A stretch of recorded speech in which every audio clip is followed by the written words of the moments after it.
ನಮ್ಮ ಜನ IPL ಅಲ್ಲಿ ತುಂಬಾ ಮುಳುಗೋಗಿದ್ದೀರಾ ಅಂತ ಗೊತ್ತು. ಆದ್ರೆ ಈ ಒಂದು ಸ್ಕ್ಯಾಮ್ ಬಗ್ಗೆ ಇವಾಗ ತಿಳ್ಕೊಂಡಿಲ್ಲ ಅಂತ ಹೇಳಿದ್ರೆ ಆಮೇಲೆ ಪಶ್ಚಾತ್ತಾಪ ಪಡಬೇಕಾಗತ್ತೆ.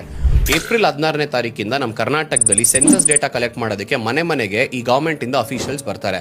ಅವ್ರು ಬಂದಾಗ ಯಾವ ಕ್ವಶನ್ನ ಕೇಳ್ತಾರೆ, ನೀವೇನಕ್ಕೆ ಉತ್ತರ ಕೊಡಬೇಕು ಅಂತ ಮುಂಚೆನೆ ತಿಳ್ಕೊಂಡಿದ್ರೆ ಈ ಸ್ಕ್ಯಾಮರ್ಸ್ಗಳಿಂದ ಬಚಾವಾಗ್ತೀರಾ.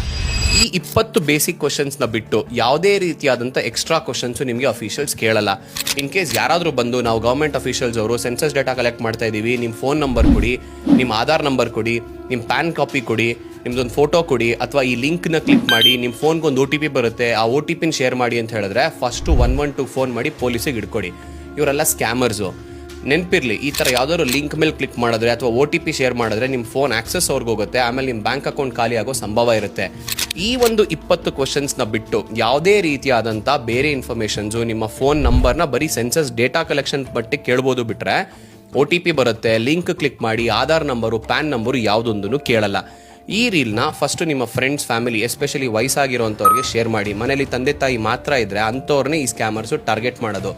ಈ ಥರ ಯಾರಾದರೂ ನಿಮಗೆ ಅನುಮಾನಾಸ್ಪದವಾಗಿ ಈ ಥರ ಡೀಟೇಲ್ಸ್ ಕೇಳ್ತಿದ್ರೆ, ಡಾಕ್ಯುಮೆಂಟ್ಸ್ ಕೇಳ್ತಿದ್ರೆ ಫಸ್ಟು ಅವ್ರನ್ನ 112 ಕಾಲ್ ಮಾಡಿ ಪೊಲೀಸ್ಗೆ ಹಿಡ್ಕೊಡಿ.